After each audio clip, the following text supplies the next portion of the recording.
நாளும் ஒரு திருக்குறள். அறத்துப்பால் செய்நன்றி அறிதல்.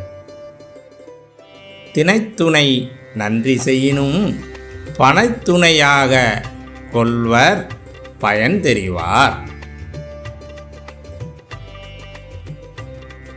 விளக்கம்.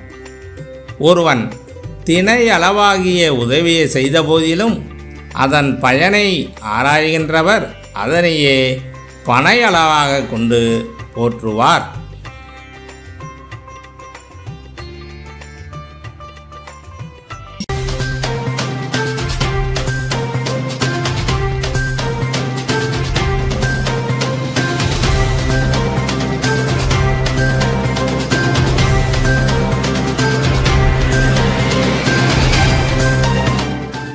இன்றைய முக்கிய செய்திகள்.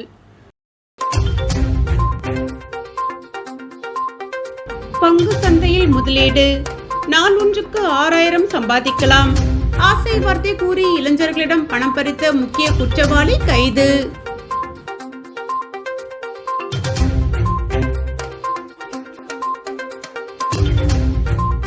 எதிரியை கொல்ல பதுங்கியிருந்த 8 பேர் கொண்ட கும்பல் கைது. பயங்கர ஆயுதங்கள், இருசக்கர வாகனங்கள் பறிமுதல்.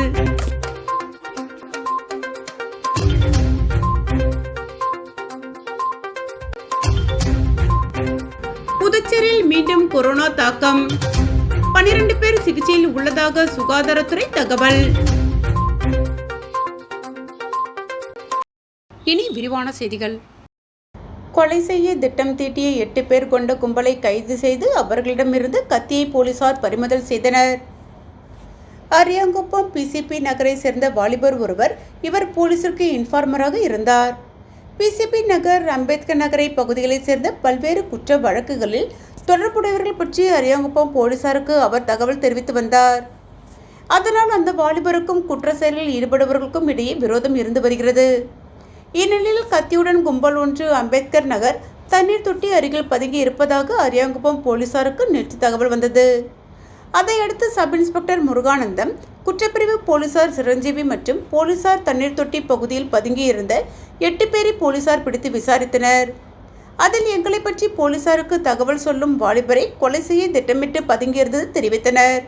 மேலும் விசாரணை செய்ததில் அரியாங்குப்பம் பகுதியை சேர்ந்த ஆகாஷ் வயது 22, வசந்த் வயது 20, விஸ்வா வயது 22, சின்னா ஆகாஷ் வயது 22, தினேஷ் வயது 22, ராஜு வயது 24, ராம்குமார் வயது 20, சாமிநாதன் வயது 24 என்பது தெரியவந்தது. இவர்களிடமிருந்து 3 மோட்டார் பைக், 4 மொபைல் போன், 4 கத்தி ஆகியவற்றை போலீசார் பறிமுதல் செய்தனர். கைது செய்யப்பட்ட 8 பேரை கோர்ட்டில் ஆஜர்படுத்தி காலப்பட்டு சிறையில் அடைத்தனர். பங்கு சந்தையில் 1 லட்சம் முதலீடு செய்தால் நாள் ஒன்றுக்கு 6000 வரை சம்பாதிக்கலாம் என ஆசை வார்த்தை கூறி இணையதளத்தில் விளம்பரம் செய்து 1000 இளைஞர்களை ஏமாற்றி பல கோடி ரூபாய் சுருட்டிய சென்னை பொறியாளரை போலீசார் கைது செய்தனர். சென்னை நீலாங்கரையை சேர்ந்தவர் அஸ்வின் விக்னேஷ். பொறியாளரான இவர் பங்கு சந்தையில் முதலீடு செய்தால் அந்த பணம் தானியங்கு முறையில் இயங்கி 1 லட்சம் ரூபாய்க்கு நாள் ஒன்றுக்கு 3000 முதல் 6000 ரூபாய் வரை லாபம் கொடுக்கும் மென்பொருள் தன்னிடம் உள்ளது என்று சமூக வலைதளத்தில் விளம்பரம் செய்துள்ளார். இந்த விளம்பரத்தை பார்த்த இந்தியா முழுவதும் உள்ள 1000க்கும் மேற்பட்ட நபர்கள் அஸ்வின் விக்னேஷை தொடர்பு கொண்டு மென்பொருளை கேட்டுள்ளனர். அதற்காக ஒவ்வொரு நபரிடம் 10,000 முதல் 40,000 ரூபாய் வரை பணத்தை பல்வேறு வங்கி கணக்குகள் மூலம் பெற்றுள்ளார். ஆனால் பணம் செலுத்தியவர்களுக்கு மென்பொருள் சென்று சேரவில்லை. அவருடைய செல்போனும் அணைக்கப்பட்டு இருந்தது. இதனால் தான் ஏமாற்றப்பட்டதாக அறிந்த புதுச்சேரியை சேர்ந்த 7 நபர்கள் சைபர் கிரைம் காவல் நிலையத்தில் புகார் அளித்தனர். வழக்கு பதிவு செய்த சைபர் கிரைம் போலீசார் தலைமறைவாக இருந்த சென்னையை சேர்ந்த பொறியாளர் அஸ்வின் விக்னேஷை இன்று கைது செய்தனர். மேலும் அவரிடம் இருந்து 14 லேப்டாப், 1 சொகுசு கார், 7,60,000 பணம், 10 செல்போன் மற்றும் கால் சென்டருக்கு பயன்படுத்திய பல்வேறு வகையான மென்பொருள்களை பறிமுதல் செய்தனர். மேலும் பல நபர்களை அவர் ஏமாற்றி உள்ளதாகவும் தொடர்ந்து விசாரணை நடைபெற்று வருவதாகவும் போலீசார் தெரிவித்தனர். புதுச்சேரியில் கொரோனா தொற்று இதுவரை 12 பேருக்கு உறுதி செய்யப்பட்டுள்ளதாகவும் அவர்களை தனிமைப்படுத்தி சிகிச்சை அளிக்கப்பட்டு வருவதாக சுகாதாரத்துறை இயக்குனர் ரவிச்சந்திரன் பேட்டியளித்துள்ளார். புதுச்சேரி சுகாதாரத்துறை இயக்குனர் ரவிச்சந்திரன் செய்தியாளர்களை சந்தித்தார். அப்போது பேசிய அவர், சமீப காலமாக தமிழகத்தில் கொரோனா தொற்று எண்ணிக்கை அதிகரித்து வருகிறது. புதுச்சேரியில் என்ன நிலவரம் என தெரியப்படுத்தவும் முன்னேற்பாடுகள் என்ன செய்திருக்கிறோம் என்பதை தெரிவிக்கிறோம். புதுச்சேரியில் 1-2 பாசிட்டிவ் கேஸ்கள் தான் வருகிறது. கடந்த வாரம் சிகிச்சைக்கு வந்த நோயாளிகளுக்கு டெங்கு, சிக்கன்குனியா, கொரோனா பரிசோதனை செய்கிறோம். அதில் பாசிட்டிவ் வருகிறவர்களுக்கு தனிமைப்படுத்தி சிகிச்சை அளிக்கிறோம். அதன்படி கொரோனா பாசிட்டிவ் என அடையாளம் காணப்பட்ட 12 பேர் புதுச்சேரி அரசு மருத்துவமனை, கதிர்காமம் அரசு மருத்துவமனையில் தனி வார்டு அனுமதித்து சிகிச்சை அளிக்கிறோம். கொரோனா பாதிக்கப்பட்டவர்கள் 3 நாள் சிகிச்சைக்கு பிறகு குணமாகி விடுவார்கள். வேறு எந்த பிரச்சனையும் இல்லை. தமிழகத்தை போல் அதிக எண்ணிக்கையில் வரலாம் என்ற அடிப்படையில் கோரிமேடு டிபி மருத்துவமனையில் 10 ICU படுக்கை வசதி ஏற்படுத்தப்பட்டுள்ளது. அதிக பாதிப்பு ஏற்படுகிறவர்களுக்கு அங்கு அனுமதித்து சிகிச்சை அளிக்கப்படும். 2 வெண்டிலேட்டர்கள் வசதியும் உள்ளது. பொதுமக்கள் கொரோனா குறித்து அச்சப்பட தேவையில்லை. அப்படியே வந்தாலும் 3 தினங்களில் சரியாகிவிடும். பொதுமக்கள் கைகளை நன்றாக சோப்பு போட்டு கழுவவும், மூக்கு வாயில் அடிக்கடி கை வைக்க வேண்டாம். சளி உள்ளவர்கள் இரும்பும் போது துணியால் மூடிக்கொள்ள வேண்டும். கொரோனா நோயாளிகள் முகக்கவசம் அணிந்து கொள்ளுங்கள். மற்றவர்கள் மாஸ்க் அணிய தேவையில்லை. இது குறித்த அறிவுறுத்தல்கள் மத்திய அரசிடமிருந்து இன்னமும் வரவில்லை. கோவிட் வழிகாட்டு நெறிமுறைகள் வெளியிடவில்லை.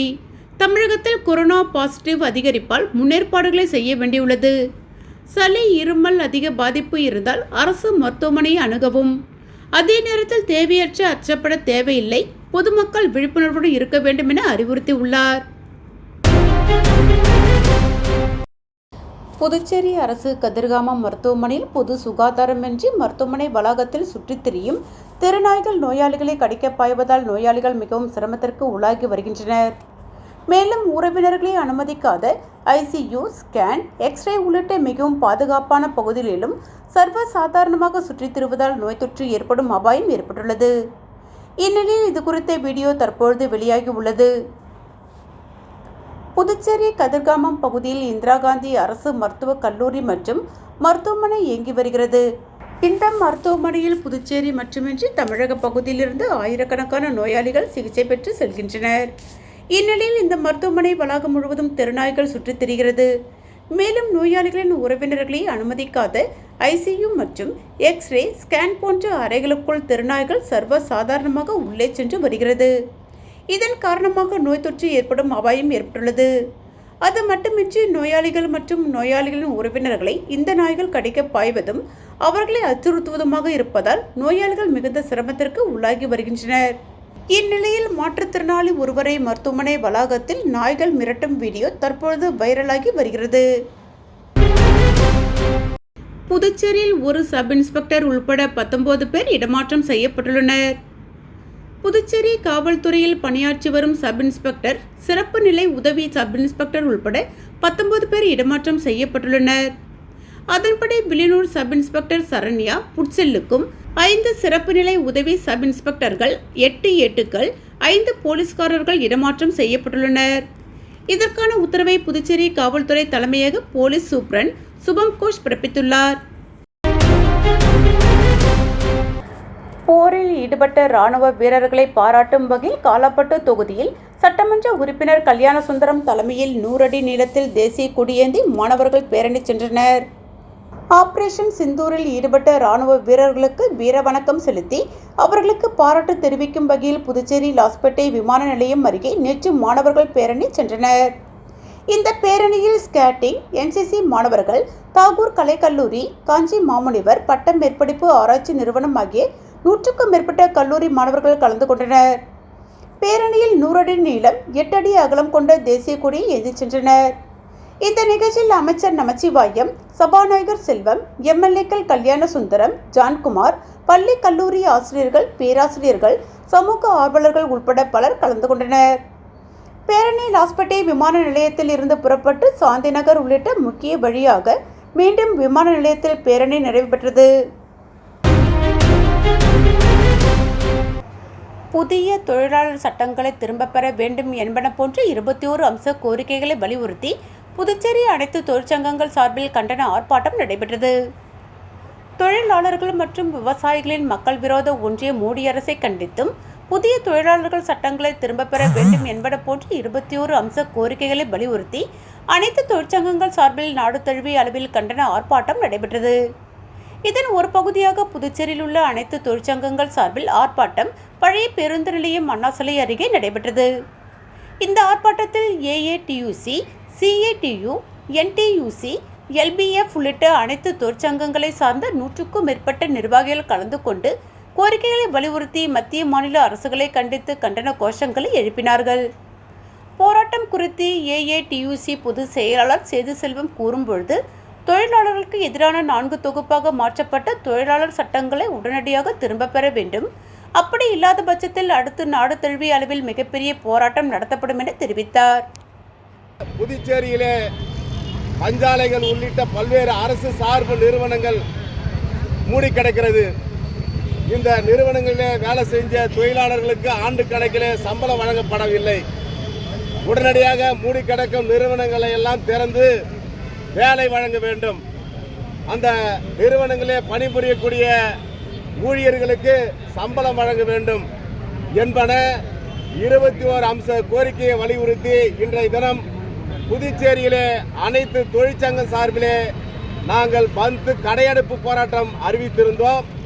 ஆனால் மத்திய தொழிற்சங்கங்கள் கடந்த 15ஆம் தேதி கூடி இந்திய நாட்டிலே இப்போ ஒரு அசாதாரணமான சூழ்நிலையின் காரணமாக, போர் பதட்டத்தின் காரணமாக பந்த் வேலை நிறுத்த போராட்டத்தை நாடு முழுவதும் தள்ளி வைக்கப்பட்டு இன்றைக்கு நாடு முழுமையும் மாபெரும் ஆர்ப்பாட்டத்தை நடத்துவதென முடிவு செய்து அதன் அடிப்படையிலே புதுச்சேரியிலே இந்த ஆர்ப்பாட்டம் பிரம்மாண்டமாக நடைபெற்று கொண்டிருக்கிறது.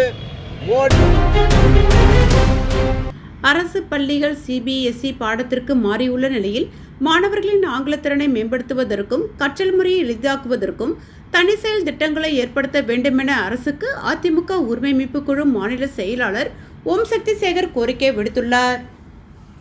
இதுகுறித்து அவர் வெளியிட்டுள்ள அறிக்கையில், சிபிஎஸ்இ தேர்வு முறைக்கு மாறிய புதுவை அரசு பள்ளிகள் இம்முறை முதல் தடவையாக பொதுத் தேர்வுகளை சந்தித்து சிறப்பான தேர்ச்சி விகிதம் பெற்றுள்ளன. இது வரவேற்கத்தக்க செய்தியாக இருந்தாலும் சில முக்கியமான திருத்தங்கள் கல்வித்துறையில் அவசியமாகின்றன. அதன்படி சிபிஎஸ்இ பாடத்திட்டம் மாணவர்கள் நன்கு புரிந்து கற்க வேண்டியதொரு முறையாகும். மாநில பாடத்திட்டத்திலிருந்து திடீரென மாற்றம் செய்யப்பட்டதால் மாணவர்களில் அச்சம் ஏற்பட்டுள்ளது. இதை சமாளிக்க அவர்களின் ஆங்கிலத்திறனை மேம்படுத்துவதற்கும் கற்றல் முறையை எளிதாக்குவதற்கும் தனி செயல் திட்டங்களை ஏற்படுத்தவும் சிபிஎஸ்இ பாடங்களை கற்பிக்கும் ஆசிரியர்களுக்கு வாரத்திற்கு ஒரு நாள் கல்வித்துறை சார்பில் சிறப்பு பயிற்சியை அரசு அளிக்க வேண்டும் எனவும், மேலும் மாணவர் எண்ணிக்கை குறைவாக உள்ள அரசு பள்ளிகளுக்கு முன்னுரிமை அளித்து நிதி ஒதுக்க வேண்டும். செயல்படாத மற்றும் விதிமுறைகளை மீறும் தனியார் பள்ளிகளை ஆய்வு செய்து அவற்றின் அங்கீகாரத்தை ரத்து செய்ய வேண்டும். 100% தேர்ச்சி வழங்கும் பள்ளிகளை தேர்வு செய்து விருது வழங்குவது போல அதிக மாணவர்கள் சேர்க்கும் அரசு பள்ளிகளின் தலைமை ஆசிரியர்களுக்கு ஆண்டுதோறும் விருதுகள் வழங்கும் திட்டத்தை நடைமுறைப்படுத்த வேண்டும் உள்ளிட்ட கோரிக்கைகளும் அரசுக்கு வைத்துள்ளார். புதுச்சேரி பாஜக சார்பில் தேச ஒற்றுமையை வலியுறுத்தும் ஆபரேஷன் செந்தூர் வெற்றி ஊர்வலம் நடைபெற்றது. இதில் நூற்றுக்கணக்கான பெண்கள் பங்கேற்று தேசிய கொடியை கையில் ஏந்தியபடி 3 கிலோமீட்டர் தூரத்திற்கு பேரணியாக சென்றனர். பாகிஸ்தான் தீவிரவாதிகளால் காஷ்மீர் பகல்காம் தாக்குதலில் உயிரிழந்த பொதுமக்களுக்கு ஆபரேஷன் செந்தூர் மூலம் பதிலடி கொடுத்த தீவிரவாதிகளின் முகாம்களை அழித்த இந்திய ராணுவத்திற்கு நன்றி தெரிவிக்கும் வகையில் தேச ஒற்றுமையை வலியுறுத்தும் விதமாகவும் ஆபரேஷன் செந்தூர் வெற்றி ஊர்வலம் புதுச்சேரியில் நடைபெற்றது. புதுச்சேரி முதலர்பேட்டை தொகுதியில் சட்டமன்ற உறுப்பினர் அசோக் பாபு தலைமையில் புறப்பட்ட ஊர்வலத்தை உள்துறை அமைச்சர் நமச்சிவாயம், பாஜக தலைவர் செல்வ கணபதி ஆகியோர் தொடங்கி வைத்தனர். ஊர்வலமானது உழந்தை கீரப்பாளையம் சந்திப்பிலிருந்து புறப்பட்டு 3 கிலோமீட்டர் தூரம் மரப்பாலம் சந்திப்பு சென்று மீண்டும் உழந்தை கீரப்பாளையம் சந்திப்பில் நிறைவு பெற்றது. பேரணியில் முன்னாள் சட்டமன்ற உறுப்பினர் பாஸ்கர், வழக்கறிஞர் குமரன், முதலர்பேட்டை தொகுதி வளர்ச்சி இயக்க தலைவர் கணபதி மற்றும் முன்னாள் கவுன்சிலர் செல்வ கணபதி, நிர்வாகிகள் சின்னத்தம்பி, மஞ்சுளா, திருச்சந்திரன், பாஜக பிரமுகர் வெற்றி உள்ளிட்ட நூற்றுக்கணக்கான பொதுமக்கள் கலந்து கொண்டு தேசிய கொடிக்கு மரியாதை செலுத்தினர். அரியாங்குப்பம் அரசு பள்ளி மாணவர்களுக்கு விலையில்லா மிதிவண்டிகள் வழங்கும் நிகழ்ச்சி நடைபெற்றது. புதுச்சேரி மாநிலம் அரியாங்குப்பம் சட்டமன்ற தொகுதி அரியாங்குப்பம் பகுதியில் அமைந்துள்ள தியாகி துளசிங்கம் அரசு உயர்நிலைப் பள்ளியில் மாணவர்களுக்கு மிதிவண்டி வழங்கும் நிகழ்ச்சி நடைபெற்றது. இதில் மக்கள் முதல்வரின் மாணவர்களுக்கான முத்தான திட்டமான கர்மவீரர் காமராஜர் இலவச மிதிவண்டி வழங்கும் திட்டத்தின் கீழ் 9ஆம் வகுப்பு படிக்கும் 34 மாணவ மாணவிகளுக்கு தொகுதி சட்டமன்ற உறுப்பினர் பாஸ்கர் என்கிற தட்சிணாமூர்த்தி இலவச மிதிவண்டிகளை வழங்கினார். நிகழ்ச்சியில் பள்ளியின் தலைமை ஆசிரியர் திருமதி சத்யவாணி மற்றும் ஆசிரியர்கள், அரியாகுப்பம் தொகுதி என்ஆர் காங்கிரஸ் மற்றும் தேசிய ஜனநாயக கூட்டணி கட்சியினர் பொதுமக்கள் திரளாக கலந்து கொண்டு சிறப்பித்தனர். காரைக்கால் அடுத்த கோட்டுச்சேரியில் அமைந்துள்ள புகழ்பெற்ற ஸ்ரீ சீதலாதேவி மாரியம்மன் ஆலய தீமிதி திருவிழாவில் ஏராளமான பக்தர்கள் கலந்து கொண்டு பூக்குழி இறங்கி சுவாமி தரிசனம் செய்தனர். காரைக்கால் அடுத்த கோட்டுச்சேரியில் அமைந்துள்ள பழமை வாய்ந்த ஸ்ரீ கோடீஸ்வரம் உடையார் தேவஸ்தானத்தை சார்ந்த அருள்மிகு சீதலாதேவி மாரியம்மன் ஆலயத்தில் தீமிதி திருவிழா கடந்த 5ஆம் தேதி பூச்சொரிதல் உற்சவத்துடன் விமர்சையாக தொடங்கியது. விழாவின் முக்கிய நிகழ்ச்சியான தீமிதி திருவிழா இன்று விமர்சையாக நடைபெற்றது. இதில் பக்தர்கள் வேண்டுதல் நிறைவேற்றும் பொருட்டு பால் காவடி, அழகு காவடி, மயில் காவடி எடுத்து வீதி உலாவாக வந்து பூக்குழி இறங்கி சுவாமி தரிசனம் செய்தனர். முன்னதாக ஸ்ரீ சீதலாதேவி மாரியம்மனுக்கு பாலபிஷேகம் நடைபெற்றது. அதனைத் தொடர்ந்து மாலை வண்ண மலர்களால் அலங்கரிக்கப்பட்ட வாகனத்தில் ஸ்ரீ சீதலாதேவி மாரியம்மன் வீதி உலாவாக வந்து தீக்குழிக்கு முன்வந்த பிறகு கரக மற்றும் மாரியம்மனுக்கு விரதமிருந்த பக்தர்கள் பூக்குழியில் இறங்கி அம்மனை வழிபட்டு தங்களது நேர்த்திக்கடனை செலுத்தினர். தீமிதி திருவிழா நிகழ்ச்சியில் புதுச்சேரி அமைச்சர் திருமுருகன் மற்றும் ஆலய தனி அதிகாரி உள்ளிட்ட ஆயிரக்கணக்கான பக்தர்கள் கலந்து கொண்டு சுவாமி தரிசனம் செய்தனர். விழாவை முன்னிட்டு பலத்த பாதுகாப்பு ஏற்பாடுகள் செய்யப்பட்டிருந்தன. மத்திய அரசின் தொழிலாளர் விரோத போக்குகளை கண்டித்து AAU-TUC சார்பில் கண்டன ஆர்ப்பாட்டம் நடைபெற்றது. மத்திய அரசின் தொழிலாளர் விரோத போக்குகளை கண்டித்து AAU-TUC சார்பில் கண்டன ஆர்ப்பாட்டம் சிவாஜி சிலை அருகில் நடைபெற்றது. இந்த கண்டன ஆர்ப்பாட்டத்தில் புதிய தொழிலாளர் 4 சட்ட தொகுப்புகளை ரத்து செய்ய வேண்டும் என்றும், பழைய ஓய்வூதிய திட்டத்தை திரும்பவும் அமல்படுத்த வேண்டும் என்றும், மின்சார திருத்த சட்டத்தை திரும்பப் பெற வேண்டும் என்றும், மின்சாரத்தை தனியார் மயமாக்க கூடாது என்றும் முழக்கமிட்டனர். இந்த ஆர்ப்பாட்டத்தில் AAU-TUC மாநில தலைவர் சங்கரன், மாநில செயலாளர் சிவகுமார் மற்றும் சிறப்பு அழைப்பாளராக சுசி, கம்யூனிஸ்ட் மாநில செயலாளர் லெனின்துரை உள்ளிட்ட நிர்வாகிகள் கலந்து கொண்டனர். பழமை வாய்ந்த நெடுங்காடு மனோன்மணி மாரியம்மன் ஆலயத்தின் தீமிதி திருவிழாவில் 200க்கும் மேற்பட்ட பக்தர்கள் தீமிதித்து நேர்த்திக்கடன் செலுத்தினர். காரைக்கால் மாவட்டம் நெடுங்காட்டில் அமைந்துள்ள பழமை வாய்ந்த ஸ்ரீ மனோன்மணி மாரியம்மன் ஆலயத்தில் கடந்த 15ஆம் தேதி கொடியேற்றத்துடனும் விக்னேஸ்வர பூஜையுடன் தீமிதி திருவிழா துவங்கியது. அன்று முதல் அம்மனுக்கு சிறப்பு அபிஷேக ஆராதனைகளும், சிம்ம வாகனம், ரிஷப வாகனம், அன்னவாகனம் உள்ளிட்டவைகளில் அம்மன் அலங்கரிக்கப்பட்டு வீதி உலா நிகழ்ச்சிகளும் நடைபெற்று வந்தன. திருவிழாவின் முக்கிய நாளான இன்று ஸ்ரீ மனோன்மணி மாரியம்மனுக்கு சிறப்பு அபிஷேகத்தை தொடர்ந்து சந்தனக்காப்பு அலங்காரம் செய்யப்பட்டு சிறப்பு ஆராதனைகள் நடைபெற்றது. பின்னர் அம்மன் அன்னவாகனத்தில் வலம் வந்து தீக்குழிக்கு அருகில் எழுந்தருளி முக்கிய நிகழ்வான பூமிதித்தல் எனப்படும் தீமிதி திருவிழா இன்று மாலை நடைபெற்றது. இதில் 200க்கும் மேற்பட்ட பக்தர்கள் 1 வார கால விரதமிருந்து தீமிதித்து நேர்த்திக்கடன் செலுத்தினர். தீமிதி திருவிழாவை காண சுற்று வட்டார பகுதியிலிருந்து ஏராளமான பக்தர்கள் கலந்து கொண்டு அம்மனை தரிசனம் செய்தனர். தீமிதி திருவிழாவின் உபயதாரர்களான GNS குடும்பத்தினர், GNS Vasudevan, GNS Rajasekaran, GNS Natesan ஆகியோர் முன்னதாக சாமி தரிசனம் செய்தனர்.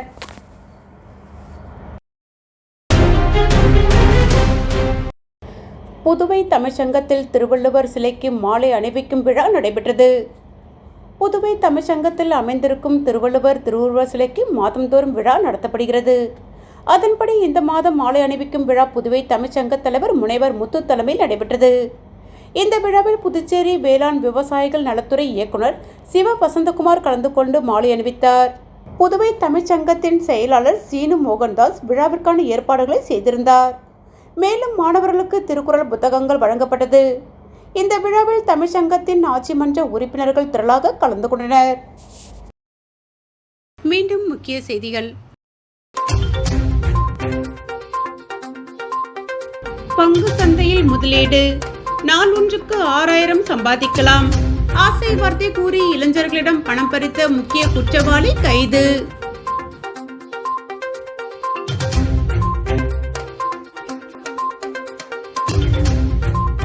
எதிரியை கொல்ல பதுங்கியிருந்த 8 பேர் கொண்ட கும்பல் கைது. பயங்கர ஆயுதங்கள், இருசக்கர வாகனங்கள் பறிமுதல்.